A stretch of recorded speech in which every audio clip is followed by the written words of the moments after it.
2024년 10월 스페인 북부 소리아 지방 약 50여 명이 사는 마을 타우에코에 한 대의 차량이 들어섰습니다. 지도 앱에 360도 카메라를 장착한 촬영 차량이었습니다. 이 마을에 촬영 차량이 온 것은 무려 약 15년 만이었습니다. 자갈길 위로 타이어가 느릿하리 구르는 소리 외에는 아무것도 들리지 않는 텅 빈 오후였습니다. 내려진 커튼, 닫힌 대문, 인기척 없는 골목. 카메라는 렌즈 앞에 보이는 모든 것을 기계적으로 기록하고 있었습니다. 바로 그때 거리 교차점에 낡은 적색 차량 한 대가 서 있었고 열린 트렁크 앞에 몸을 숙인 남자의 두 손에는 사람 형체의 흰 자루가 들려 있었습니다. 카메라는 그 장면을 1초도 안 되는 찰나에 포착했고 차량은 아무 일도 없었다는 듯 마을을 빠져나갔습니다. 이 한 장의 사진이 전 세계에 공개되기까지 다시 2달이 걸렸습니다. 그 사이 한 남자의 흔적은 이미 1년 넘게 지워진 뒤였습니다. 지금부터 그날의 충격적인 이야기를 전해드리겠습니다. 이야기를 시작하기 전에 무료 버튼인 구독과 좋아요 한 번씩만 눌러주시면 많은 분들이 범죄와 사기 피해를 예방하는 데 큰 도움이 됩니다. 그럼 어메이징 미스터리 지금 바로 시작합니다. 2023년 11월 초 스페인 사라고사 밤 10시가 넘은 시각이었습니다. 사촌은 거실 소파에 앉아 텔레비전을 보고 있었습니다. 창밖으로 늦가을 바람이 아파트 외벽을 스치는 소리가 간간히 들려왔고 거실에는 TV에 낮은 소리만 깔려 있었습니다. 그때 주머니 속 휴대전화가 짧게 진동했습니다. 와치의 발림이었습니다. 보낸 사람은 사촌 제이씨. 사촌은 별 생각 없이 화면을 열었습니다. 휴대전화의 차가운 청백색 빛이 어두운 거실에서 그의 얼굴을 비췄습니다. 여자를 만났다. 소리아를 떠난다. 전화기를 없앨 것이다. 사촌은 메시지를 2번 읽었습니다. 3번째 읽었을 때 손가락이 멈췄습니다. 문장은 짧았습니다. 하지만 그 짧은 문장 안에 사촌이 평생 알아온 사촌의 모습은 단 한 조각도 들어있지 않았습니다. 제이 씨는 어린 시절부터 사람들 앞에 나서는 것을 어려워했습니다. 가족에 따르면 대인관계에 큰 어려움이 있었고 그 성격 때문에 사람들 사이에서 늘 한 발짝 뒤에 서 있는 청년이었습니다. 여성에게 먼저 마음을 꺼내는 일은 더더욱 없었습니다. 키 175cm에 몸무게 120kg 이상. 덩치는 컸지만 마음은 조심스러운 사람. 쿠바에서 자란 그런 사촌을 피해자의 사촌은 누구보다 잘 알았습니다. 그런 제이 씨가 갑자기 여자를 만났다고요? 소리아를 떠난다고요? 전화기까지 없앤다고요? 사촌은 바로 전화를 걸었습니다. 신호음이 2번 울리다 끊겼습니다. 다시 걸었습니다. 이번에는 신호음조차 울리지 않았습니다. 3번째 시도에서 돌아온 것은 전원이 꺼져 있다는 기계 음성뿐이었습니다. 사촌은 휴대전화를 내려놓고 한참을 앉아 있었습니다. TV는 여전히 켜져 있었지만 무슨 프로그램이 나오는지 눈에 들어오지 않았습니다. 제이 씨에게는 고혈압과 당뇨가 있었습니다. 매일 약을 먹어야 하는 사람이었습니다. 아무런 준비도 없이 도시를 떠난다? 약도 안 챙기고? 연락처도 없이? 머릿속에서 하나의 문장이 선명하게 떠올랐습니다. 이건 내 사촌이 보낸 메시지가 아니다. 며칠 뒤 사촌은 사라고사에서 차를 몰고 북서쪽으로 170km를 달렸습니다. 제이 씨가 마지막으로 머물렀던 도시 소리아. 카스티아 고원 위에 자리 잡은 이 소도시는 11월에 찬바람이 거리를 관통하고 있었고 회색빛 하늘이 건물 위로 낮게 내려앉아 있었습니다. 소리아 경찰서. 형광등 불빛 아래 하얗게 빛나는 실종신고서 양식이 사촌 앞에 놓였습니다. 그는 볼펜을 들고 사촌의 인적 사항을 한 줄씩 적어내려 갔습니다. 이름, 나이, 국적, 신체 특징, 짧은 곱슬머리, 눈 색깔, 마지막으로 연락이 된 날짜. 책영란에 숫자를 적는 순간 볼펜 끝이 미세하게 떨렸습니다. 이렇게 건장한 남자가 흔적 하나 남기지 않고 사라진다는 게 가능한 일입니까? 신고서를 접수한 경찰관은 서류를 훑어보더니 사촌에게 물었습니다. 혹시 사촌분이 자발적으로 떠났을 가능성은 없습니까? 메시지도 직접 보내셨다면서요. 사촌은 고개를 저었습니다. 그 메시지는 사촌이 보낸 게 아닙니다. 왜 그렇게 확신하십니까? 내 사촌은 매우 진지한 사람입니다. 사람한테 쉽게 마음을 열지 못하는 성격이에요. 여자를 만났다? 그건 제이 씨가 절대로 할 수 없는 말입니다. 사촌은 목소리를 가다듬고 이어 말했습니다. 그리고 사촌은 고혈압이랑 당뇨가 있어요. 매일 약을 먹어야 합니다. 약도 안 챙기고 어딜 간다는 건 말이 안 됩니다. 전화기를 없앤다고요? 유일한 연락수단인데 이 나라에서 아는 사람이 몇 명이나 된다고 전화기를 버립니까? 경찰관은 펜을 돌리며 잠시 사촌을 바라봤습니다. 서류 위에 적힌 쿠바 국적이라는 글자 옆에 무언가를 메모하더니 고개를 들었습니다. 사촌분이 스페인에 체류하신 기간이 얼마나 됩니까? 올해 초에 왔습니다. 거의 1년째요. 체류 자격은요? 소리아에 사는 여자가 있었습니다. 그 여자가 여행 경비도 보내줬고 같이 살고 있었어요. 그 여성분과 연락은 해보셨습니까? 했습니다. 그런데 자기는 모른다고만 합니다. 연인 사이도 아니었다고, 그냥 재워졌을 뿐이라고요. 사촌은 자리에서 몸을 앞으로 숙이며 말했습니다. 2년을 사귀고 비행기 값까지 대줬으면서 연인이 아니라고요? 그 말이 상식적으로 맞습니까? 경찰관은 대답 대신 서류 맨 아래에 접수 도장을 찍었습니다. 일단 접수는 하겠습니다. 자발적 실종 가능성도 열어두고 확인 절차를 밟아보겠습니다. 사촌은 의자에서 일어서며 말했습니다. 자발적 실종이 아닙니다. 제발 진지하게 봐주십시오. 경찰서를 나서는 사촌의 발걸음은 무거웠습니다. 현관문을 밀고 나오는 순간 11월의 카스티아 바람이 얼굴을 후려쳤습니다. 바람은 차가웠지만 그의 가슴속을 짓누르는 것은 추위가 아니었습니다. 170km를 달려와서 실종 신고를 했는데 돌아가는 길에 들고 가는 것은 접수증 한 장뿐이었습니다. 그가 경찰서 계단을 내려서던 그 시각, 소리아에서 남쪽으로 120km 떨어진 바야돌리드주 페냐피엘이라는 작은 마을. 그곳에서 누군가가 제이 씨의 전화기를 들고 있었습니다. 사촌이 받았던 그 왓챗 메시지는 소리아가 아닌 이곳에서 발신된 것이었습니다. 제이 씨가 머물던 도시도 아니고 제이 씨와 연결된 그 어떤 사람이 사는 곳도 아닌 전혀 엉뚱한 위치. 그 전화기는 메시지를 보낸 직후 다시 꺼졌습니다. 사촌은 아직 그 사실을 몰랐습니다. 경찰도 몰랐습니다. 하지만 사촌의 직감만은 처음부터 정확했습니다. 그 메시지를 보낸 손은 제이 씨의 손이 아니었습니다. 사실 제이 씨가 자신의 목소리로 가족에게 마지막 연락을 한 것은 그 메시지가 도착하기 전날이었습니다. 11월 4일, 제이 씨는 쿠바에 있는 이모에게 전화를 걸었습니다. 통화 내용은 후에 수사 과정에서 드러나게 되지만 그 전화 속 제이 씨의 목소리에는 웃음이 없었습니다. 이모가 전화를 끊은 뒤 제이 씨의 번호로 걸려온 전화는 다시는 없었습니다. 11월 4일 마지막 통화. 11월 7일경 위장 메시지 도착.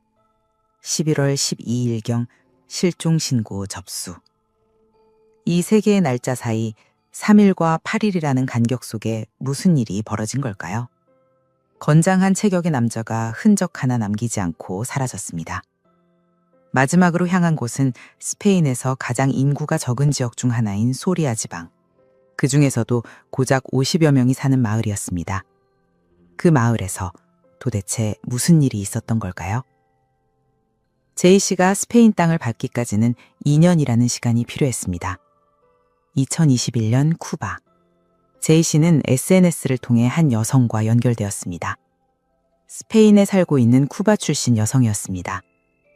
카리브해 섬나라에서 유럽 대륙까지 대서양을 사이에 둔 만남이었습니다. 제이 씨에게 이 여성은 특별했습니다. 얼굴을 맞대고 대화할 때면 첫음절에서부터 막혀버리는 그에게 화면 너머의 문자와 음성 메시지는 유일하게 자신을 온전히 표현할 수 있는 통로였습니다. 더듬지 않아도 되는 대화, 침묵이 어색하지 않은 관계. 제이 씨는 그 안에서 처음으로 누군가에게 마음을 열었습니다. 여성은 적극적이었습니다. 연락은 거의 매일 이어졌고 약 2년간의 원거리 교제 끝에 그녀가 먼저 제안했습니다. 스페인으로 오라고, 함께 살자고, 여행 경비도 자신이 마련해 주겠다고. 2023년 초, 제이 씨는 짐을 꾸렸습니다. 쿠바에서 유럽으로 가는 길은 직항이 없었습니다. 제이 씨는 유럽의 여러 나라를 경유하며 스페인까지 이동했습니다. 직항편이 없었기에 비행기와 버스를 갈아타며 수천 킬로미터를 돌아서 건너는 여정이었습니다. 비행기 값과 버스비, 경유지에서의 체류비까지 모든 비용은 그 여성이 보내준 돈이었습니다. 버스가 소리아에 도착한 것은 겨울의 어느 오후였습니다. 카스티아 고원 특유의 겨울바람이 버스 정류장을 관통하고 있었습니다. 해발 1000리터가 넘는 이 고원 도시의 겨울은 뼈를 애는 추위로 유명합니다. 버스 계단을 내려서는 제이 씨의 볼을 칼바람이 스쳤습니다. 카리브해의 습한 열기 속에서 평생을 살아온 남자에게 그 바람은 낯설고도 매서웠을 겁니다. 하지만 제이 씨의 가슴 속에는 추위보다 강한 것이 있었습니다. 2년을 기다린 여자가 저 정류장 밖에서 자신을 기다리고 있다는 사실. 제이 씨가 도착한 곳은 소리아 시내의 여성 용의자 자택이었습니다. 그런데 이 여성에게는 제이 씨가 몰랐던 것이 하나 있었습니다. 그녀는 스페인에서 본명이 아닌 다른 이름으로 살고 있었습니다. 10년 넘게 가명으로 생활해온 여성이었습니다. 쿠바에서의 이름과 스페인에서의 이름이 달랐고 주변 사람들조차 그 사실을 모르고 지냈습니다. 새로운 나라에서의 생활은 제이 씨가 꿈꾸던 모습과는 거리가 멀었습니다. 피해자의 사촌은 후에 경찰에 이렇게 진술했습니다. 제이 씨는 기계정비 과정을 배우고 싶어 했어요. 스페인에 가면 기술을 배워서 자립하겠다고 정말 들떠 있었습니다. 하지만 소리아에 도착한 제이 씨를 기다리고 있던 것은 교육 과정이 아니라 빨래와 설거지였습니다. 여성 용의자는 제이 씨의 외출을 제한했습니다. 일자리를 구하는 것도 허락하지 않았습니다. 제이 씨가 하는 일이라고는 집안의 가사노동뿐이었습니다. 대서양을 건너 사랑을 찾아온 남자가 좁은 아파트 안에서 빨래를 널고 싱크대 앞에 서 있는 하루하루를 보내고 있었던 겁니다. 사촌은 경찰 진술에서 여성 용의자의 성격에 대해 이렇게 말했습니다. 그 여자는 극도로 질투심이 강한 사람이었습니다. 제이 씨가 밖에 나가는 것 자체를 싫어했어요. 사촌은 기계 정비를 배우고 싶어 했는데 교육과정에 등록하는 것도 못하게 했습니다. 제이 씨가 스페인에 가면 기술을 배워서 자립하겠다고 얼마나 들떠 있었는지 저는 압니다. 그런데 도착하고 나니 아무것도 시켜주질 않았어요. 그뿐이 아니었습니다. 여성 용의자는 제이 씨를 사회복지기관에 노숙인으로 신고했습니다. 함께 살고 있는 사람을 노숙인으로 등록한 것입니다. 그렇게 해서 나오는 지원금을 수령하기 위해서였습니다. 제이 씨가 이 사실을 제대로 이해하고 있었는지는 스페인어가 서툴렀던 그에게 물어볼 수 있는 사람이 곁에 없었습니다. 질투심이라기보다는 통제에 가까웠습니다. 비행기 값을 대줬다는 사실은 어느 순간부터 빚이 되었고 그 빚은 제이 씨의 목에 보이지 않는 줄처럼 감겨 있었습니다. 쿠바로 돌아갈 경비도 없고 스페인어도 능숙하지 않고 아는 사람이라고는 이 여성뿐인 상황. 제이 씨는 물리적으로 감금된 것이 아니었지만 떠날 수 있는 조건은 사실상 아무것도 갖추고 있지 않았습니다. 그렇게 봄이 지나고 여름이 왔습니다. 2023년 여름, 상황에 변화가 생겼습니다. 소리아에서 남쪽으로 40여 킬로미터 떨어진 바유바스 데 아리바라는 작은 마을. 이 마을의 술집에서 제이 씨는 처음으로 바깥 활동을 하게 되었습니다.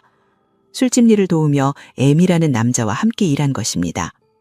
M, 당시 48세, 여성 용의자의 법적 남편이었습니다. 여성 용의자는 M과 2012년에 민사 혼인을 했습니다. 이후 별거 상태였지만 이혼은 하지 않았습니다. 법적으로 여전히 부부였습니다. 여성 용의자는 소리아 시내에 살면서 제이 씨와 동거하고 있었고 M은 타후에코라는 마을에서 혼자 살고 있었습니다. 그런데 여름이 되자 이 세 사람이 한 술집에서 나란히 서게 된 겁니다. 여름 축제 시즌의 술집은 북적거렸습니다. 음악이 흘러나오고 동네 사람들이 맥주잔을 기울이는 작은 바. 바 뒤편에 나란히 서서 잔을 닦고 안주를 나르는 세 사람의 모습은 바깥에서 보기에는 아무런 문제가 없어 보였을 겁니다. 건장한 체격의 제이 씨, 나른 몽에 긴 머리를 한 M, 그리고 그 사이에선 여성 용의자. 어울리지 않는 조합이었지만 그 여름만큼은 표면 위에 금이 보이지 않았습니다. 타후에코의 촌장 대행은 후에 이 시기에 세 사람에 대해 이렇게 말했습니다. M은 교녀를 사랑했습니다. 그건 확실합니다. 그녀가 M을 사랑했는지는 글쎄요, 그건 잘 모르겠습니다. 법적으로 자신의 아내인 여성이 다른 남자와 동거하고 있고 그 남자와 같은 술집에서 일하고 있다는 것. M이 그 상황을 어떤 얼굴로 견디고 있었는지는 여름밤 술집의 시끄러운 음악이 삼켜버렸습니다. 하지만 바 카운터 뒤의 평화는 오래가지 않았습니다. 2023년 9월에서 10월 사이 M은 그 술집에서 해고되었습니다. 이유는 밝혀지지 않았지만 M이 일자리를 잃은 뒤 세 사람의 균형은 눈에 띄게 흔들리기 시작했습니다. 이를 잃은 M은 다시 타우에코의 빈집으로 돌아갔습니다. 전기도 들어오지 않는 그 어둡고 차가운 벽돌집으로. 그리고 가을이 깊어지면서 세 사람 사이에는 여름과는 완전히 다른 공기가 흐르기 시작했습니다. M이라는 남자를 이해하려면 타후에코야는 마을을 먼저 봐야 합니다.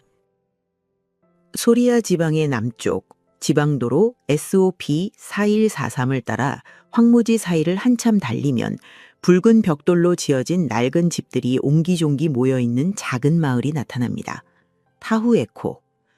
주변으로는 수천 헥타르의 메마른 벌판이 끝없이 펼쳐져 있고 겨울이면 카스티아 고원의 칼바람이 빈 골목을 관통합니다.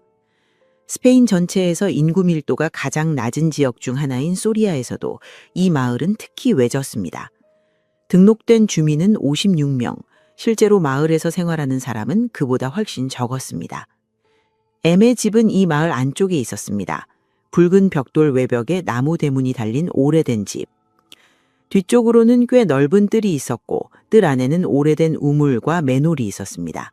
그리고 이 집에는 전기가 들어오지 않았습니다. 밤이 되면 촛불 하나가 유일한 빛이었고 창문 너머로는 가로등 하나 없는 칠흑의 어둠만 펼쳐졌습니다. 한겨울이면 영하의 냉기가 벽돌 틈을 타고 스며들어 방 안 공기까지 얼어붙었습니다. M은 그 집에서 혼자 살고 있었습니다. 48세의 M. 검은 가죽옷을 즐겨 입고 머리카락은 길게 늘어뜨린 독특한 외모로 마을에서 눈에 띄는 인물이었습니다. 마을 사람들 사이에서 그는 사교적인 편이 아니었습니다. 다만 폭력적이라는 평판은 없었습니다. 마을 사람들에게 M은 어떤 사람이었느냐고 물으면 대부분 비슷한 대답이 돌아왔습니다. 사교적이지는 않았어요. 하지만 폭력적인 사람은 아니었습니다. 조용한 편이었죠. 카드놀이 자리에 가끔 얼굴을 내밀고 마을 행사에 간간히 모습을 보이는 정도. 하지만 그가 자기 자신을 설명하는 방식은 독특했습니다. 어느 날 마을 사람들 앞에서 M이 이렇게 말한 적이 있었습니다. 나는 좋을 때는 착한 사람이야. 근데 나쁠 때는 늑대가 돼. 누군가가 웃으며 받아쳤습니다. 늑대라고? 이 마을에 늑대가 어딨어? 내 팔에 있지? 착한 사람과 늑대, 그 사이를 오간다는 뜻이었습니다. 마을 사람들은 그 말을 그저 과장된 자기 표현 정도로 받아들였습니다. 전기도 안 들어오는 집에서 혼자 사는 괴짜의 허세찜으로. M의 어린 시절은 평탄하지 않았습니다. 어린 시절 가정에 큰 변화가 있었고 M은 소년기의 중요한 시기를 불안정한 환경에서 보내야 했습니다. 성인이 된 뒤 가족과의 관계는 완전히 끊어졌고 타후에코의 전기 없는 집에 홀로 남았다는 사실만이 그의 삶이 어딘가에서 크게 비틀어졌음을 말해주고 있었습니다. 이 마을의 변화가 찾아온 것은 2011년이었습니다. 쿠바에서 한 여성이 도착했습니다. 사촌의 도움을 받아 스페인에 온 이 여성은 타후에코에서 M과 만났습니다. 두 사람은 비교적 빠르게 가까워졌고 이듬해인 2012년에 민사 혼인신고를 했습니다. 마을 주민들의 반응은 냉담했습니다. 약 50여 명이 사는 마을에서 새로운 소식은 금세 퍼집니다. 주민들 사이에서는 처음부터 수군거림이 돌았습니다. 저 결혼은 서류 때문이야. 진짜 부부가 아니라니까. 스페인 체류 자격을 얻기 위한 형식적 혼인이라는 의심이었습니다. 마을 사람들이 속으로 품은 의혹은 그러나 작은 마을 특유의 무관심 속에 묻혔습니다. 남의 집 사정에 깊이 개입하는 것은 50여 명이 서로의 얼굴을 아는 마을에서 가장 피하고 싶은 일이었을 때니까요. 혼인 이후 두 사람은 곧 별거에 들어갔습니다. M은 타우에코에 남았고 여성 용의자는 소리아 시내로 나갔습니다. 자녀들과 함께 도시에서 생활하기 시작한 것입니다. 법적으로는 부부였지만 같은 지붕 아래 사는 날은 거의 없었습니다. 그런데 기묘한 것은 이 관계가 완전히 끊어지지 않았다는 점입니다. 여성 용의자는 발거 중에도 정기적으로 M의 빨래를 해줬습니다. 120km 떨어진 도시에서 살면서도 M의 옷가지를 가져다 빨아서 돌려주는 일을 계속한 것입니다. 이혼도 하지 않고 완전히 떠나지도 않고 그렇다고 함께 살지도 않는 관계, 어중간한 거리에서 줄을 놓지 않는 연결이 10년 넘게 이어졌습니다. M은 이 관계를 자신만의 방식으로 해석하고 있었습니다. 어느 날 마을의 카드놀이 자리에서 제이 씨의 존재가 화제에 올랐습니다. 마을 사람들 틈에서 누군가가 물었습니다. 너 아내가 다른 남자랑 산다면서 그건 괜찮은 거야? M은 손에 든 카드를 탁자 위에 내려놓으며 대답했습니다. 착각하지 마. 그 여자는 아직 내 아내야. 옆에 앉아있던 주민이 조심스럽게 물었습니다.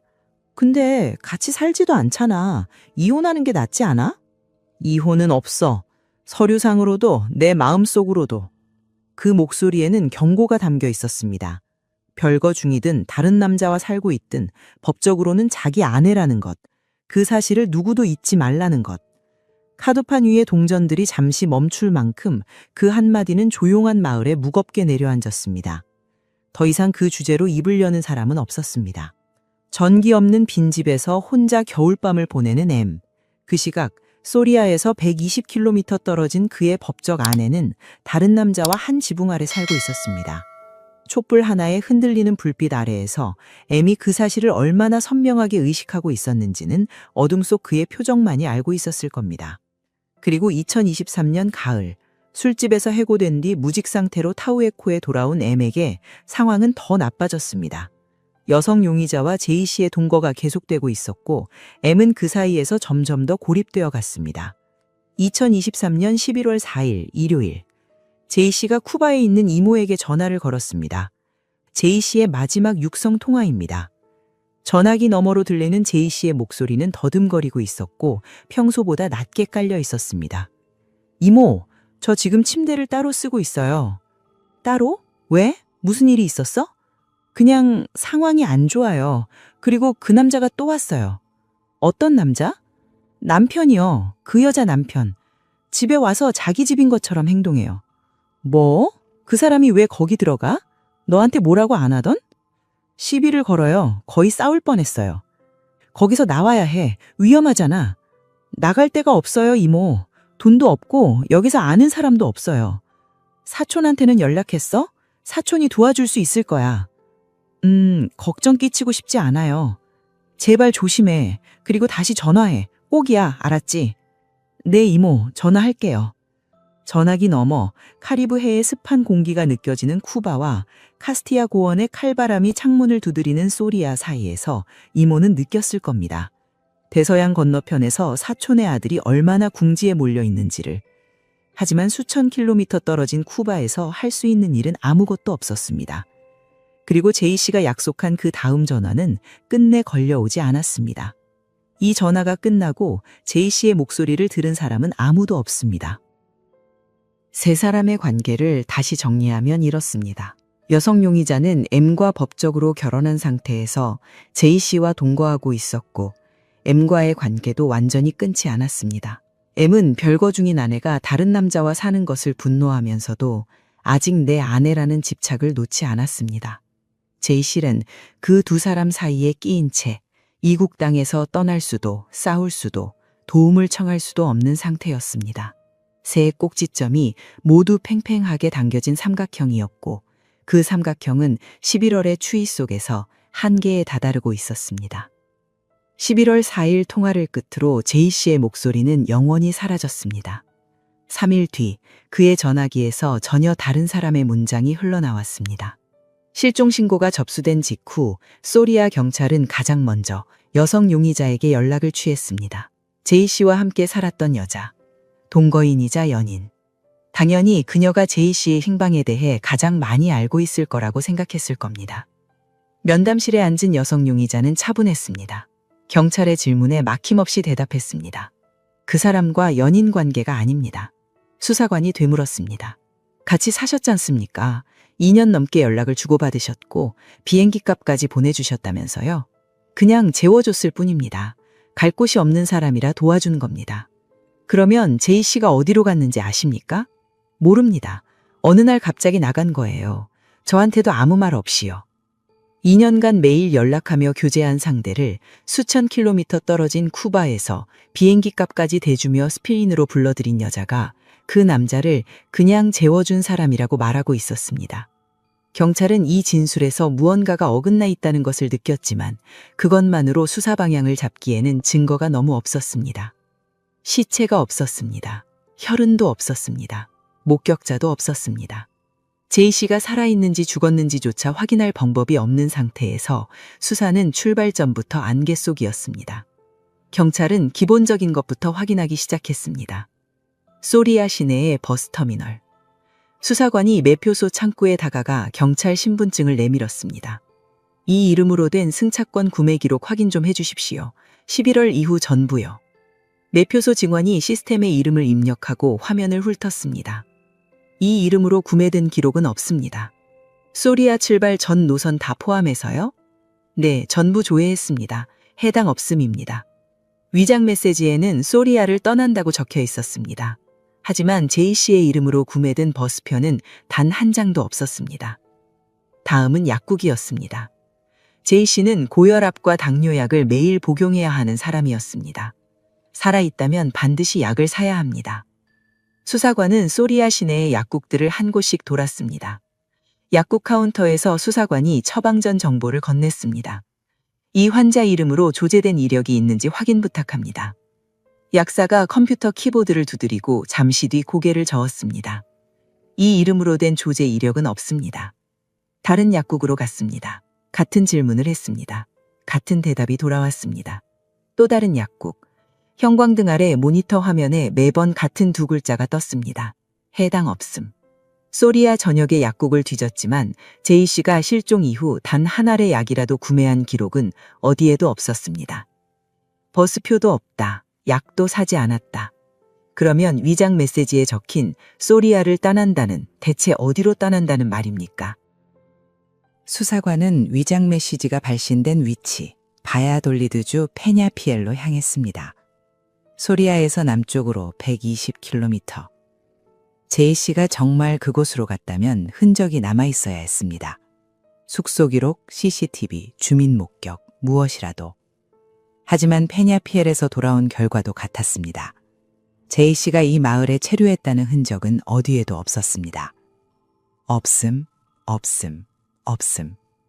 살아있는 사람이 남겨야 할 모든 흔적이 하나도 빠짐없이 사라져 있었습니다. 버스를 타지도 않았고, 약을 사지도 않았고, 메시지가 발신된 도시에 가지도 않았습니다. 존재의 증거가 전부 부재로 돌아오는 이 역설 속에서 수사관들은 조용히 깨닫기 시작했습니다. 제이 씨는 소리아를 떠나지 않았다는 것을. 그 사이 사촌은 혼자 싸우고 있었습니다. 경찰에 실종 신고를 한 뒤에도 사촌은 정기적으로 소리아 경찰서에 연락을 넣었습니다. 진행 상황이 어떻게 되고 있느냐고, 수사는 하고 있는 거냐고. 새로운 소식이 있습니까? 아직 확인 중입니다. 추가 정보가 들어오면 연락드리겠습니다. 확인 중이라는 말만 몇 달째입니까? 사촌이 사라진 지 2달이 넘었어요. 이해합니다. 최선을 다하고 있습니다. 전화를 끊을 때마다 사촌의 손에는 땀이 배어 있었습니다. 처음에 경찰이 진지하게 받아들이지 않았습니다. 자발적 실종이라고 생각한 것 같아요. 하지만 나는 아니라는 걸 알았습니다. 처음부터 알았어요. 2023년 12월 3일 사촌은 실종자 수색단체에 전단지 배포를 의뢰했습니다. 제이 씨의 사진, 인적사항, 마지막으로 목격된 장소, 그것을 인쇄물로 만들어 배포해달라고 요청한 것입니다. 경찰이 움직이지 않으니 자기라도 움직여야 했습니다. 같은 달 소리아 시내 어딘가에서 M은 배달원으로 일하고 있었습니다. 택배 상자를 들고 건물 현관벨을 누르고 서명을 받고 다음 배달지로 이동하는 평범한 일상.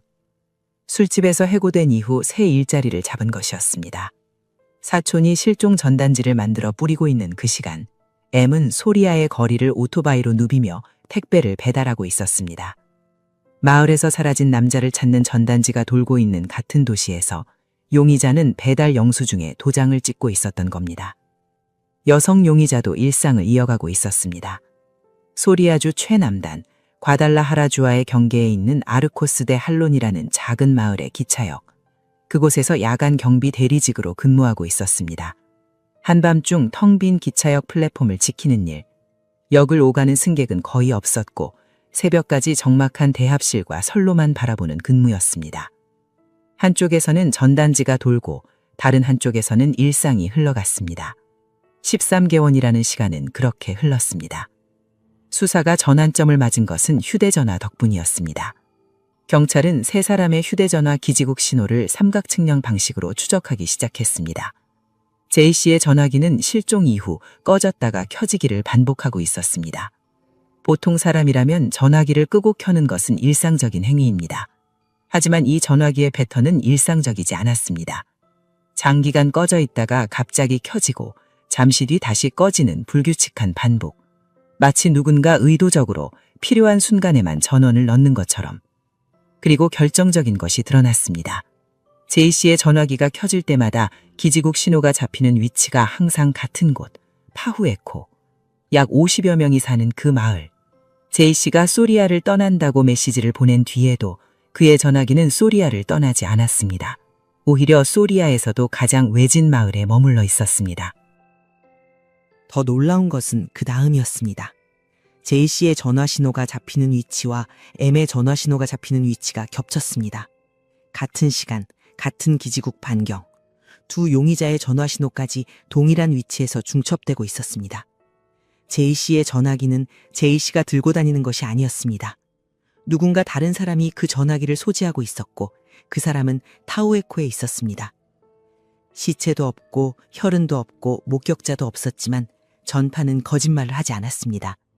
보이지 않는 디지털 신호가 눈에 보이는 모든 증거의 부재를 대신하여 하나의 방향을 가리키고 있었습니다. 경찰은 사복수사관을 타우에코에 파견했습니다.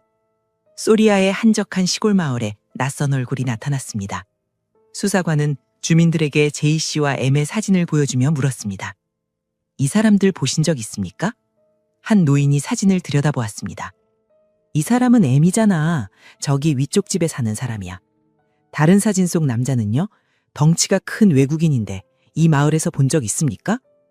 글쎄, 그런 사람은 못 본 것 같은데. 좁은 골목길, 내려진 커튼, 닫힌 대문. 50여 명이 사는 마을에 낯선 사람의 사진을 들이미는 사복경찰은 눈에 띌 수밖에 없었을 겁니다. 수사관들이 마을을 빠져나간 뒤 커튼 뒤에서 누군가의 눈이 움직이고 있었는지도 모릅니다. 경찰은 이제 타우에코를 주시하고 있었습니다. 그리고 2024년 10월, 약 15년 만에 한 대의 카메라 차량이 그 마을을 지나갔습니다. 2024년 10월의 어느 오후, 지방도로 SOP4143. 소리아 남쪽의 황무지를 가로지르는 이 도로는 한 대의 차량이 겨우 지나갈 만한 폭의 지방도로였습니다.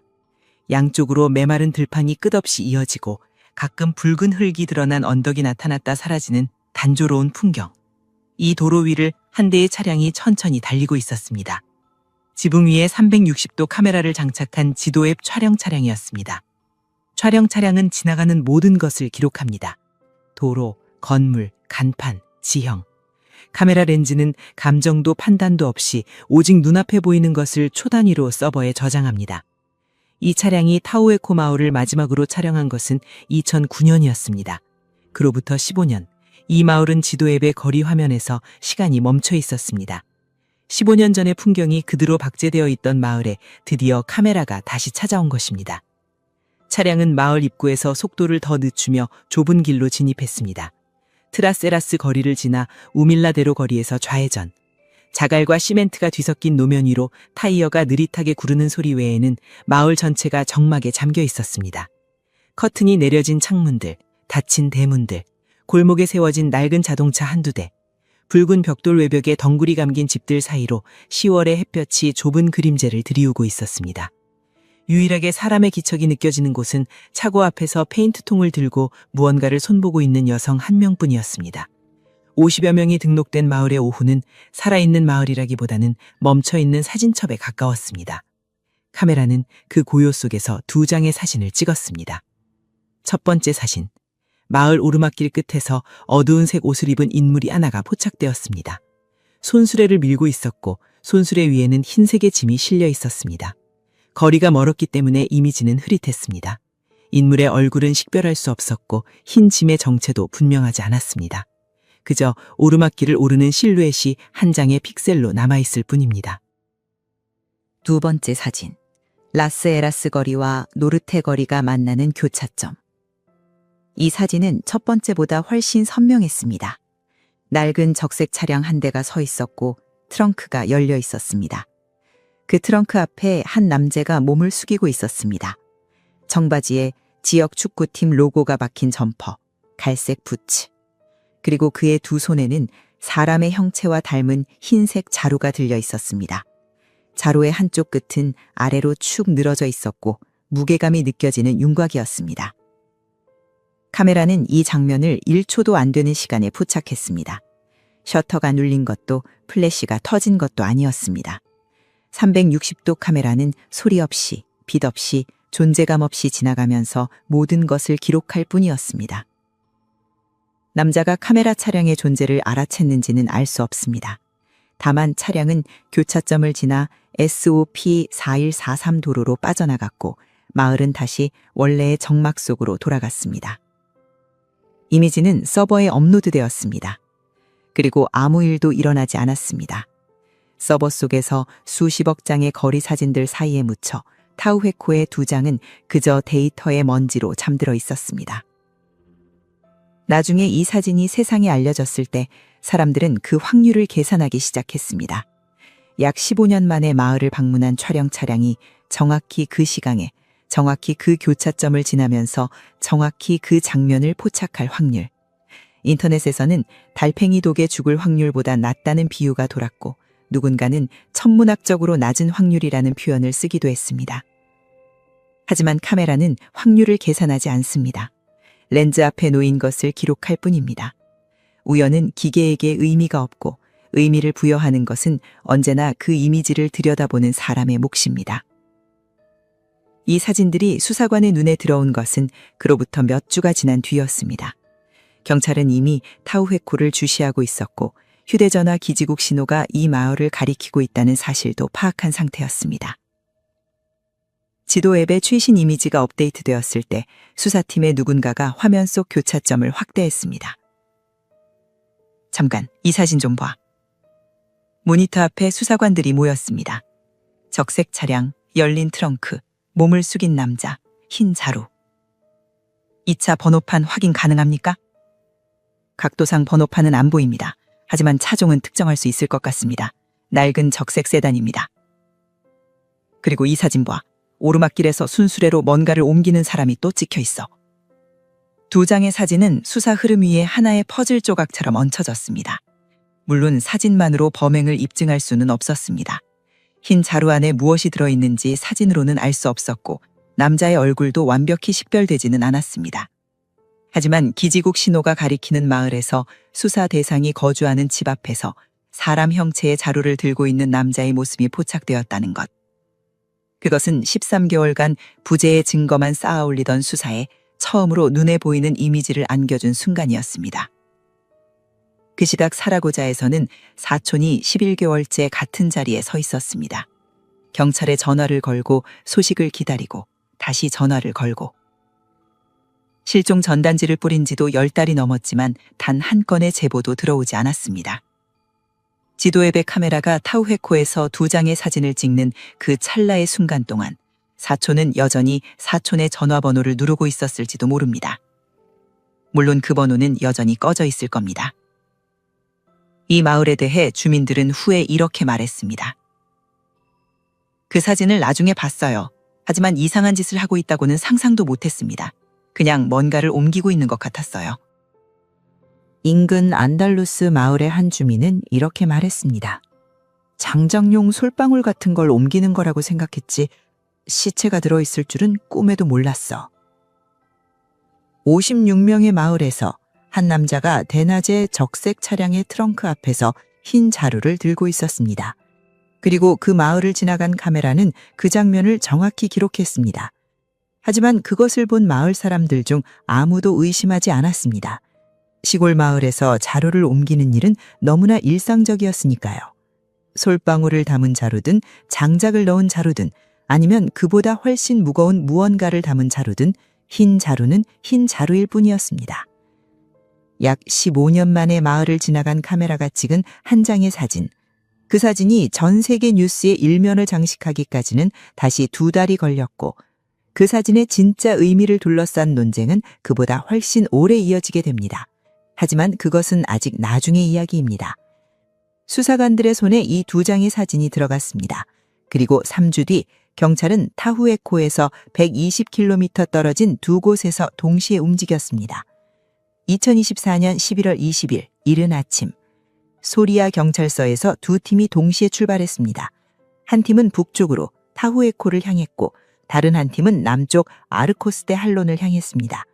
두 목적지 사이의 직선 거리는 100km 이상.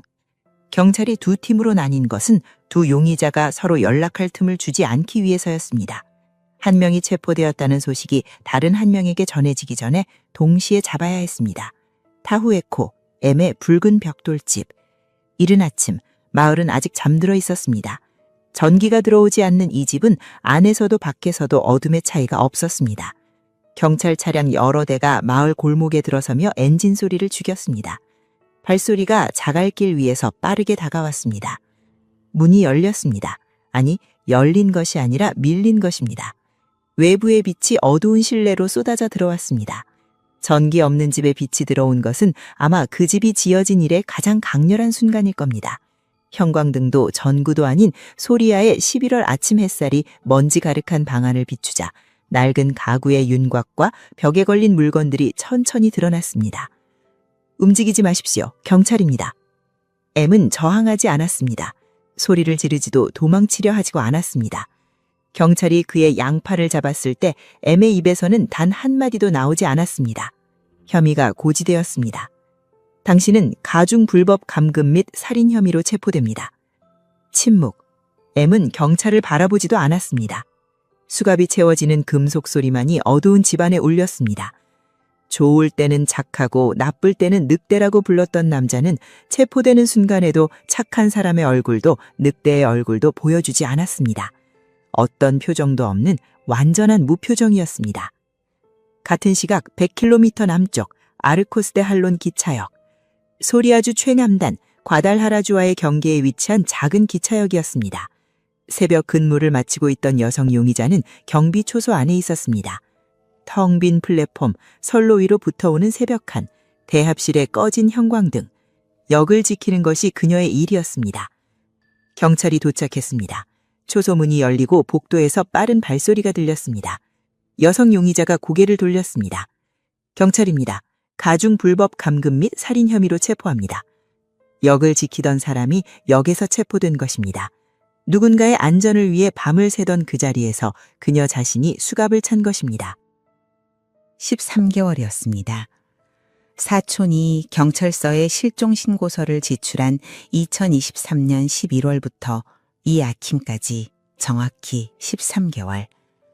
버스표를 뒤지고 약국을 돌고 기지국 신호를 추적하고 사복수사관을 마을에 보내고 지도 앱 사진을 분석한 13개월의 끝에 드디어 두 사람의 손목에 수갑이 채워졌습니다. 체포 소식은 사촌에게 전해졌습니다. 사라고사의 자택에서 전화를 받은 순간 사촌의 손이 멈췄습니다. 체포됐습니다. 2명 모두요. 혐의는 가중 불법 감금과 살인입니다. 사촌은 수화기를 든 채 한동안 말을 잇지 못했습니다. 13개월을 기다렸습니다. 경찰서에 전화를 걸 때마다 확인 중입니다 라는 말만 들었던 13개월. 실종 전단지를 뿌리고 혼자 소리아까지 차를 몰고 가고 밤마다 사촌의 전화번호를 눌러보던 13개월. 그 끝에 드디어 누군가의 손목에 수갑이 채워졌다는 소식을 들은 것입니다. 안도했을까요? 물론 그랬을 겁니다. 하지만 그 안도의 뒤편에는 인정하고 싶지 않았던 사실이 붙어 있었습니다.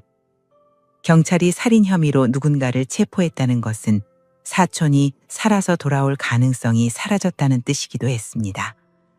누군가가 잡혔다는 기쁨과 사촌이 죽었다는 확인이 같은 전화 한 통 안에 들어 있었습니다. 72시간의 구금이 시작되었습니다. 취조실, 형광등 아래 철제 책상 하나, 의자 둘. M은 의자에 앉아 정면을 바라보고 있었습니다. 수사관이 맞은편에 앉았습니다. J씨를 마지막으로 본 것이 언제입니까? 침묵. M은 수사관의 눈을 보지 않았습니다. J씨의 전화기가 당신 집 근처에서 기지국 신호를 보내고 있었습니다. J씨가 소리아를 떠났다면서 왜 그의 전화기가 타우에코에 있습니까? 침묵. 지도 앱 사진에 당신 차 앞에서 흰 자루를 들고 있는 모습이 찍혀 있습니다. 그 자루 안에 뭐가 들어 있었습니까? 침묵. 수사관이 테이블 위에 사진 한 장을 놓았습니다. 적색 차량, 열린 트렁크, 흰 자루를 든 남자. 이 사진 속 인물이 당신입니까? M은 사진을 내려다보지도 않았습니다. 당신이 입은 점퍼는 지역 축구팀 로고가 새겨져 있습니다.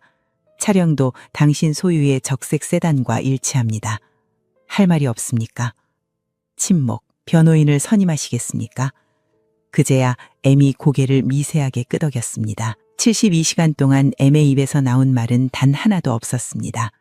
유일하게 응한 것은 DNA 검사뿐이었습니다. 입안 점막을 면봉으로 문지르는 그 짧은 순간에만 입을 열었고 그 외의 시간은 벽을 바라보거나 바닥을 내려다보며 앉아 있었습니다. 변호인을 통해 전달한 메시지는 딱 한 줄이었습니다. 나의 무죄 추정 권리를 존중해달라. 같은 72시간 동안 120km 떨어진 곳에서는 전혀 다른 일이 벌어지고 있었습니다.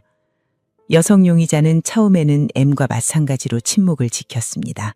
하지만 교도소에 입감된 뒤 무너져 내렸습니다. 변호사를 선임했고 변호사 앞에서 입을 열기 시작했습니다.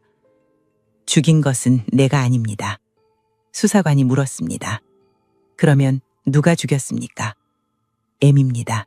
나는 직접 손을 대지 않았어요. 당신은 처음에 경찰에게 제이 씨와 연인 사이가 아니라고 했습니다. 그냥 재워준 사람이라고요. 그것도 거짓말이었습니까? 2년 동안 교제하고 비행기 값까지 보내주고 함께 살았으면서 연인이 아니라고 한 이유가 뭡니까? 복잡한 상황이었어요. 제이 씨의 시신은 어디에 있습니까? 여성 용의자는 잠시 입술을 깨물었습니다. 오랜 침묵 끝에 한 장소의 이름을 말했습니다. 여름에 술집에서 함께 웃으며 잔을 닦던 두 사람이었습니다. 같은 바 카운터 뒤에 나란히 서서 축제 시즌을 보냈던 두 사람. 그 동맹이 72시간 만에 무너졌습니다. 한쪽은 벽을 바라보며 한마디도 하지 않았고 다른 한쪽은 변호사 앞에서 모든 책임을 상대방에게 돌리기 시작했습니다. 2024년 11월 14일 판사는 두 용의자에 대해 예비 구속을 결정했습니다. M은 소리아 라스카사스 교도소로, 여성 용의자는 사라고사 수에라 여성교도소로 각각 이송되었습니다. 두 사람은 물리적으로 완전히 분리되었습니다. 그리고 여성 용의자의 입에서 흘러나온 그 장소, 타후에코에서 불과 수 킬로미터 떨어진 인구 20명도 안 되는 마을의 묘지였습니다. 체포 직후 수사관들은 타후에코로 향했습니다. M의 붉은 벽돌집, 몇 시간 전 그를 끌어낸 바로 그 집에 이번에는 압수수색 영장을 들고 들어간 것입니다. 전기가 없는 집이었습니다. 수사관들은 손전등을 켜고 어두운 내부를 비추기 시작했습니다. 손전등 빛이 벽을 훑고 가구를 훑고 바닥을 훑었습니다. 오래된 집 특유의 퀴퀴한 냄새가 코를 찔렀고 먼지와 습기가 뒤섞인 공기가 무거웠습니다. 빛이 방 한쪽에 놓인 상자 하나를 비추었습니다. 수사관이 다가가 뚜껑을 열었습니다. 안에는 제이 씨의 소지품이 들어있었습니다. 실종된 남자의 물건들이 용의자의 집안에 고스란히 남아있었던 것입니다. 그리고 상자 옆에서 휴대전화 한 대가 나왔습니다. 전화기 하나 발견했습니다. 저는 어바. 전화기가 켜졌습니다. 제이 씨의 전화기였습니다. 전화기를 없앨 것이다 라고 적힌 위장 메시지, 그 메시지의 거짓이 이 전화기 한 대로 완전히 드러났습니다. 제이 씨는 전화기를 버리고 떠난 것이 아니었습니다. 전화기는 처음부터 여기에 있었습니다. 13개월 동안 꺼졌다 켜지기를 반복하며 타후에코 기지국에 신호를 보내던 그 전화기가 M의 집에서 나온 것입니다. 수색은 계속되었습니다. 집안 곳곳에서 도검류가 발견되었습니다. 도끼, 톱, 칼. 시골 마을의 집에 있을 법한 연장들이었지만 실종자의 소지품과 전화기가 같은 집에서 나온 상황에서 이 도구들은 전혀 다른 의미를 띠기 시작했습니다. 수사관들은 발견된 모든 도검류를 증거물로 압수했습니다. 이것들이 범행에 사용되었는지 여부는 향후 감정 결과를 기다려야 했습니다. M의 뒤쪽으로 나가면 꽤 넓은 뒤틀이 있었습니다. 오래된 우물 하나와 맨홀이 있는 공간. 수사관들은 이곳도 면밀히 살폈습니다. 흙 위에 최근 파헤쳐진 흔적이 있는지, 묻힌 것이 있는지. 하지만 1차 수색에서는 뒤뜰에서 추가 증거가 나오지 않았습니다. 압수수색의 결과를 정리하면 이랬습니다. 피해자의 소지품, 피해자의 휴대전화, 다수의 도검류, 하지만 여전히 시체는 없었습니다. 수사관들에게 시신의 위치를 알려줄 수 있는 사람은 단 한 명이었습니다. 그리고 그 한 명이 입을 열었습니다. 여성 용의자의 진술에 따라 수사팀은 안달루스라는 마을로 향했습니다. 안달루스, 타후에코에서 불과 몇 분 거리에 있는 인구 13명에서 19명 사이의 마을. 마을 한쪽에 로마네스크 양식의 오래된 석조 교회가 서 있었습니다. 산 미겔 아르칸켈 교회. 그 교회에 딸린 작은 묘지가 있었습니다. 묘지 한켠에는 삼나무 한 그루가 홀로 서 있었고 오래된 묘비 사이로 잡초가 무성하게 자라 있었습니다. M은 어린 시절 이 마을에서 여름방학을 보낸 적이 있었습니다. 뛰어놀고 해가 질 때까지 들판을 돌아다니던 소년 시절의 마을. 그 마을의 묘지 벽 아래에 제이 씨의 유해가 묻혀 있다고 여성 용의자는 진술한 것입니다. 2024년 12월 11일, 체포로부터 약 한 달 뒤, 수사팀이 안달루스 묘지에 도착했습니다. 묘지 주변이 봉쇄되었고 주민들은 접근이 차단되었습니다. 작은 마을에 경찰 차량과 포렌식 팀이 들어서자 마을 전체가 술렁였습니다. 인근에서 건설 일을 하던 노동자가 중얼거렸습니다. 세상에, 시골 마을에서 이런 일이. 또 다른 주민이 고개를 저으며 말했습니다. 범인이 정말 그 사람들이라면 왜 하필 묘지에 묻은 거야? 황무지가 사방에 수천 헥타르나 널려 있는데. 수사관들은 여성 용의자가 지목한 위치, 묘지 벽과 첫 번째 묘비 사이의 공간을 파기 시작했습니다. 삽이 흙을 파고들 때마다 주변의 묵은 잡초 사이로 신선한 색의 흙이 드러났습니다. 오래된 묘지의 빛바랜 갈색 흙과 갓 파헤쳐진 흙의 색이 달랐습니다. 누군가가 비교적 최근에 이 땅을 팠다는 뜻이었습니다. 삼나무가 서 있는 묘지의 한쪽, 교회의 낡은 돌벽이 바라보이는 그 좁은 공간에서 심하게 부패한 유해가 모습을 드러냈습니다. 토르소, 몸통만 남아 있었습니다. 머리가 없었습니다. 팔이 없었습니다. 다리가 없었습니다. 1년 넘게 땅속에 묻혀있던 유해는 심하게 부패한 상태였고 발견된 것은 몸통 부분뿐이었습니다. 수사관들은 즉시 M의 자택으로 돌아가 2차 수색을 시작했습니다. 이번에는 뒷뜰을 집중적으로 뒤졌습니다. 지중탐사 레이더가 투입되어 땅속의 밀도 변화를 감지했고 중장비가 흙을 파냈고 시체 탐지견 2마리가 뒷뜰 전체를 수색했습니다. 개들의 코가 어딘가에서 멈추기를, 레이더 화면에 이상 신호가 뜨기를 수사관들은 기다렸습니다. 하지만 나머지 유해는 나오지 않았습니다.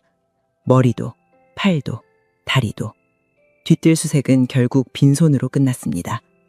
건장한 체격의 남자, 그 사람의 몸은 토막나 흩어져 있었습니다. 몸통만 묘지에 묻혀 있었고 나머지는 어디로 갔는지 아무도 모릅니다. 수천 헥타르의 황무지 어딘가에, 소리아의 칼바람이 부는 들판 어딘가에, 아니면 전혀 다른 곳에. 그것을 아는 사람은 입을 다물고 있는 M과 자신은 손을 대지 않았다고 주장하는 여성 용의자 뿐이었습니다. 토르소는 발견되었습니다. 그러나 머리가 없었습니다. 머리가 없으면 사인을 특정하기가 극도로 어렵습니다. 이 남자를 누가, 어떻게, 왜 죽였는지. 체포는 했지만 가장 중요한 질문에 대한 답은 아직 아무것도 나오지 않았습니다. 2024년 12월 18일, 유해 발굴로부터 일주일 뒤, 소리아 경찰서 기자회견장에 기자들이 모였습니다. 스페인 내무부와 경찰이 공동으로 기자회견을 연 것입니다. 대형 스크린에 한 장의 사진이 띄워졌습니다. 낡은 적색 차량, 열린 트렁크, 몸을 숙인 남자, 두 손에 들린 흰 자루. 타후에코의 교차점에서 지도 앱 카메라가 포착한 바로 그 사진이었습니다. 스크린에 사진이 뜨는 순간 기자들의 카메라 셔터 소리가 동시에 터져나왔습니다.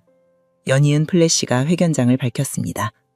경찰은 이 사진이 수사 과정에서 확보된 단서 중 하나였음을 발표했습니다. 약 15년 만에 마을을 지나간 지도 앱 촬영 차량이 우연히 이 장면을 기록했다는 것. 기자회견 내용은 몇 시간 만에 전 세계로 퍼져나갔습니다. 지도 앱이 살인자를 잡았다. 그 한 줄의 헤드라인이 스페인 뉴스를 시작으로 유럽 전역, 남미, 북미, 아시아까지 번져나갔습니다. 인터넷에서는 이 사건의 확률을 계산하는 게시글이 쏟아졌습니다. 사건 자체보다 사진의 극적인 우연이 전 세계 시청자들의 눈길을 사로잡았습니다. 하지만 같은 기자회견에서 경찰은 한마디를 덧붙였습니다. 많은 사람들이 놓친 한마디. 해당 이미지는 수사 과정에서 참고가 되었으나 결정적이지는 않았습니다. 결정적이지 않았다. 전 세계가 열광한 사진에 대해 정작 수사를 지휘한 경찰은 그렇게 말한 것입니다. 기자들은 이 바람보다는 사진의 극적인 스토리에 집중했고 결정적이지 않았다는 유보적 표현은 뉴스 기사 속에서 맨 아래 문단으로 밀려났습니다. 그렇다면 수사의 진짜 열쇠는 무엇이었을까요? 경찰 소식통은 후에 이렇게 밝혔습니다. 이 실종 사건은 지도 앱 사진이 아니라 피해자 휴대전화의 위치 추적으로 해결된 것입니다. 세대의 전화기, J씨의 전화기, M의 전화기, 여성 용의자의 전화기. 이 세대의 전화기가 기지국에 남긴 신호를 삼각 측량 방식으로 교차 분석한 것이 수사의 핵심이었습니다. J씨의 전화기가 꺼졌다 켜질 때마다 타후에코에서 포착되고 그때마다 M의 전화 신호와 같은 위치에서 겹쳤다는 사실. 이 데이터가 수사 방향을 결정한 결정적 증거였습니다. 전 세계가 지도 앱의 눈이라고 불렀던 이 사건의 상징. 하지만 진짜 디지털의 눈은 카메라가 아니라 통신 기지국이었습니다. 사진은 시선을 끌었지만 수갑을 채운 것은 전파였습니다. 화려한 사진 한 장 뒤에서 수사관들은 수천 개의 통신 기록 파일을 묵묵히 분석하고 있었던 겁니다. 그리고 그 기자회견이 전 세계에 중계되던 그 시각, 소리아의 법의학 연구소에서는 조용한 작업이 진행되고 있었습니다. 안달루스 묘지에서 발굴된 토르소의 DNA 분석이었습니다. 부패가 심한 유해에서 유전자를 추출하는 작업은 시간이 걸렸습니다.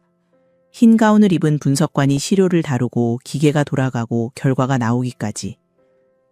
2025년 3월 5일, 기자회견으로부터 약 3달 뒤, DNA 분석 결과가 나왔습니다.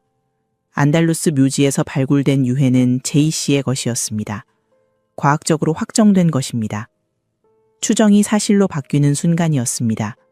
13개월 동안 실종이었던 사건이 살인으로 확정되는 순간, 경찰의 추적이 옳았고 사촌의 직감이 옳았고 위장 메시지가 거짓이었다는 것이 과학으로 증명된 순간이었습니다. 사촌에게 DNA 확인 결과가 전달되었습니다. 사촌의 죽음이 더 이상 추정이 아니라 사실이 되는 전화. 13개월 동안 혹시 살아있지 않을까, 어딘가에서 연락이 오지 않을까 하는 한 가닥의 신랄 같은 희망이 그 전화 한 통으로 끊어졌습니다. 하지만 사촌에게 남은 질문은 여전했습니다. 사촌은 왜 죽어야 했습니까? 누가 죽였습니까? 어떻게 죽었습니까? DNA는 유해의 신원을 확인해 주었지만 사인은 알려주지 않았습니다. 머리가 없는 토르소로는 사인을 특정할 수 없었습니다. 경찰은 결정적이지 않았다고 말했습니다.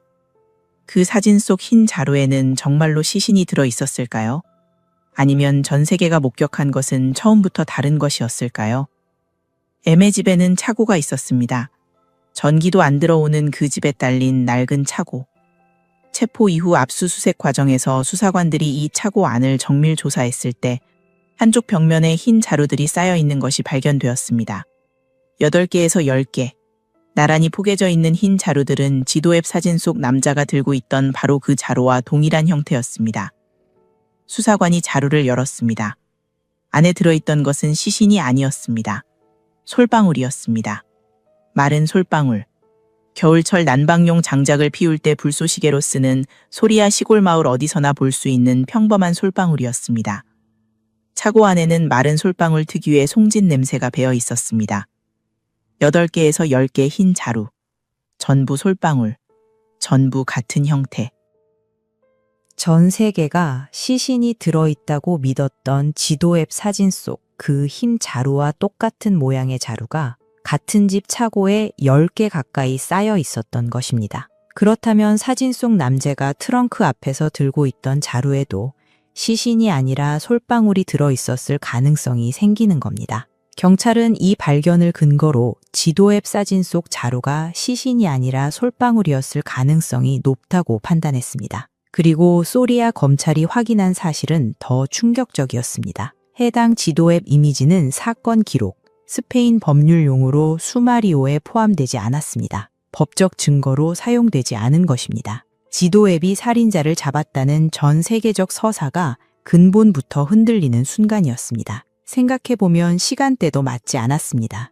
제이 씨가 실종된 것은 2023년 11월입니다. 지도 앱 촬영 차량이 마을을 지나간 것은 2024년 10월입니다. 그 사이에 약 11개월의 간격이 있습니다. 제이 씨가 사망한 것으로 추정되는 시기로부터 거의 1년 뒤에 찍힌 사진인 겁니다. 시신은 이미 안달루스 묘지에 묻혀 있었을 가능성이 높은 시점에 M이 트렁크 앞에서 들고 있던 것이 시신일 이유가 있었을까요? 전 세계 수백만 명이 지도 앱의 살인자라는 제목으로 이 사건을 시청하고 공유하고 댓글을 달고 있는 동안 소리아의 검찰은 그 사진이 사건 기록에 포함되지 않았음을 조용히 확인하고 있었습니다. 세상이 보고 싶어 했던 이야기와 실제 수사의 내용 사이에는 깊은 골이 파여 있었습니다. 그렇다면 이 사건은 어디까지 와 있는 걸까요? 수사 책임자는 인터뷰에서 이렇게 말했습니다. 수사가 느리게 진행되고 있습니다. 담담한 어조였지만 그 한마디 안에는 수사팀이 부딪히고 있는 벽의 높이가 담겨 있었습니다.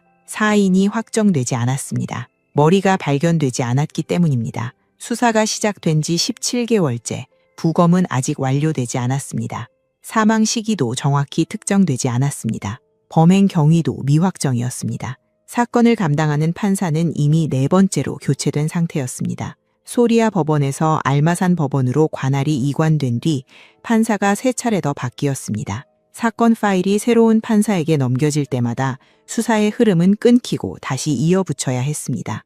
사초는 용의자 측에서 나올 수 있는 주장에 대해 분노를 감추지 않았습니다. 사고라고요?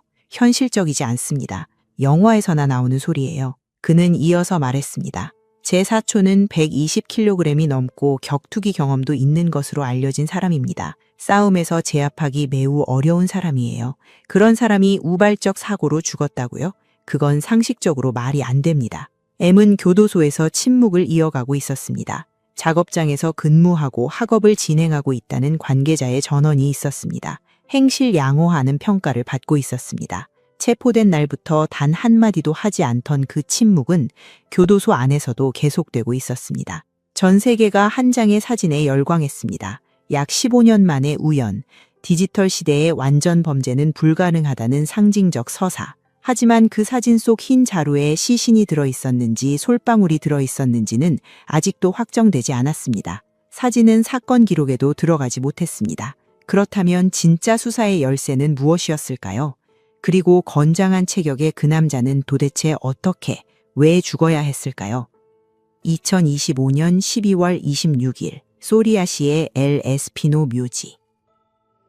겨울바람이 묘지의 낮은 돌담 위를 넘어왔습니다. 12월의 소리아는 이미 얼어붙어 있었고 묘지 안의 나뭇가지들은 앙상하게 하늘을 향해 뻗어 있었습니다. 비공개 장례식이었습니다.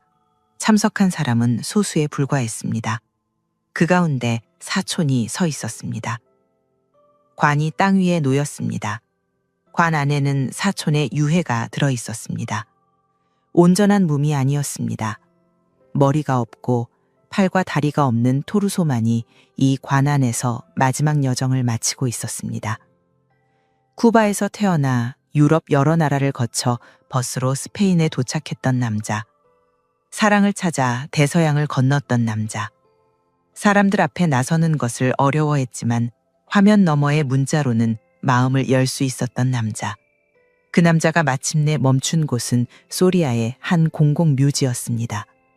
쿠바에서 출발한 그의 여정은 이곳에서 끝났습니다. 사촌은 묘지에서 돌아온 뒤 한 가지를 결심하고 있었습니다. 할머니에게 이 사실을 알리지 않는 것이었습니다. 할머니가 이 사실을 알면 비극이 2개가 됩니다.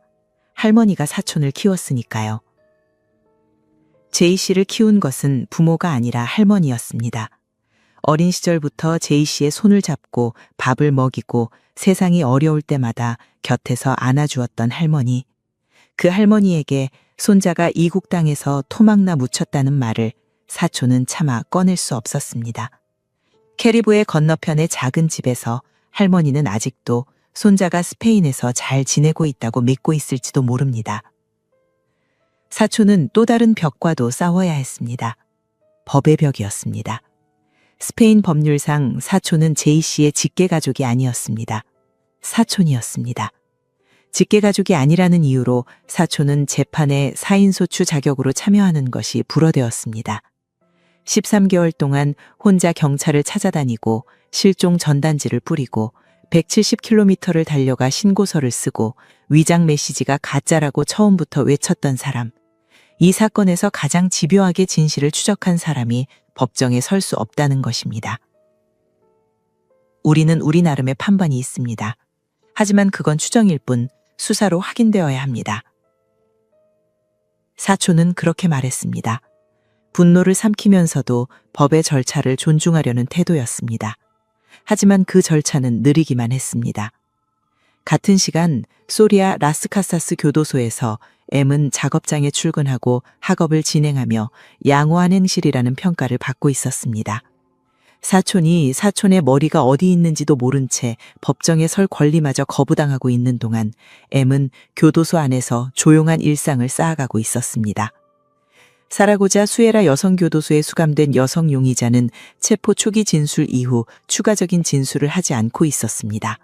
묘지의 위치를 알려준 것이 그녀의 마지막 협조였고 그 이후로는 침묵이었습니다. 알마산 법원에서는 네 번째 판사가 사건 파일을 넘겨받았습니다. 두꺼운 기록 파일 위에 적힌 피해자의 이니셜. 소리아 법원에서 알마산 법원으로 관할이 이관된 뒤 세 차례나 판사가 바뀌었습니다. 수사 단계는 계속되고 있었지만 수사가 시작된 지 17개월째, 부검은 아직 완료되지 않았고 수천 개의 휴대전화 파일이 분석 중이었습니다. 배심원 재판이 예정되어 있었지만 일정은 아직 잡히지 않았습니다. 두 용의자의 예비 구속은 최대 2년까지 유지될 수 있었고 필요하면 연장이 가능했습니다. 이 사건에서 밝혀진 것과 밝혀지지 않은 것을 나란히 놓으면 밝혀지지 않은 쪽이 압도적으로 깁니다. 사인이 밝혀지지 않았습니다. 머리가 발견되지 않았습니다. 범행 경위가 확정되지 않았습니다. 동기가 특정되지 않았습니다. 압수된 도검류가 범행 도구인지 확인되지 않았습니다. 정확한 사망 시기조차 특정되지 않았습니다. 제이 씨는 왜, 어떻게 죽어야 했을까요? 그의 머리는 어디에 있을까요? 그리고 이 모든 것을 알고 있는 두 사람은 여전히 입을 다물고 있습니다. 타후에코에서 안달루스까지는 차로 몇 분이면 닿는 거리입니다. 그 사이 수천 헥타르의 황무지가 펼쳐져 있습니다. 스페인에서 비어가는 땅이라 불리는 이 지역에서 약 50여 명이 사는 마을은 누군가가 사라져도 아무도 알아채지 못하는 곳이었습니다. 쿠바의 한 청년은 대인관계에 어려움을 안고 유일하게 마음을 연 사람을 찾아 대서양을 건넜습니다. 유럽 여러 나라를 거쳐 버스로 도착한 스페인에서 그는 사랑 대신 통제를, 자유 대신 감금을, 그리고 결국 죽음을 만났습니다. 피해자의 사촌은 처음부터 알았습니다. 그 메시지는 사촌의 것이 아니라고. 13개월간 혼자 경찰을 찾아다녔고 마침내 체포의 날을 맞았습니다. 그러나 법은 그를 법정에 세워주지 않았습니다. 직계 가족이 아니라는 이유로. 쿠바의 할머니에게는 아직 이 사실을 알리지 못했습니다. 알면 비극이 2개가 된다고 사촌은 말했습니다. 약 15년 만에 마을을 지나간 지도 앱 촬영 차량은 세계를 뒤흔든 한 장의 사진을 남겼습니다. 그러나 그 사진 속 흰 자루에 시신이 들어있었는지 솔방울이 들어있었는지는 지금도 확정되지 않았습니다. 진짜 수사의 열쇠는 사진이 아니라 한 대의 휴대전화가 끊임없이 보낸 위치 신호였습니다. 그리고 그 전화기를 끝까지 의심한 한 사람의 직감이었습니다. 두 용의자는 여전히 교도소에 수감되어 있습니다. 수사가 시작된 지 17개월째, 부검은 아직 완료되지 않았고 사인도 범행 경위도 동기도 확정되지 않았습니다. 피해자의 머리는 아직 찾지 못했습니다. M은 한마디도 하지 않고 있으며 여성 용의자의 초기 진술만이 유일한 단서입니다. 이 사건은 아직 끝나지 않았습니다. 끝까지 시청해 주셔서 감사합니다. 지금까지 어메이징 미스터리였습니다.